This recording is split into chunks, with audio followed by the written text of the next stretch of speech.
You are looking at Julian's pronunciation guide, where we look at how to pronounce better some of the most mispronounced words in the world, like this other curious word. But how do you say what you're looking for today? Let's learn how to pronounce this name once and for all correctly, the name of this type of god or evil spirit of the wilderness. If you want to learn more confusing vocabulary like this, stay tuned. There are many more videos for you here. From Hebrew pronunciation, Azazel, Azazel.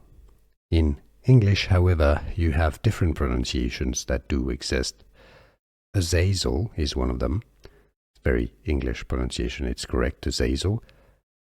It's also pronounced as Azazel, which is probably closer to the Hebrew pronunciation, so I would go with Azazel personally. But if you've been saying Azazel, that's correct. Azazel, maybe not so correct, or it's not referenced as a pronunciation, but it could be. So now, at least, you know. Here are more videos on how to pronounce more confusing words and names too many mispronounced. Like this video if you found it useful. I appreciate your support. I'll see you soon, and thanks for watching.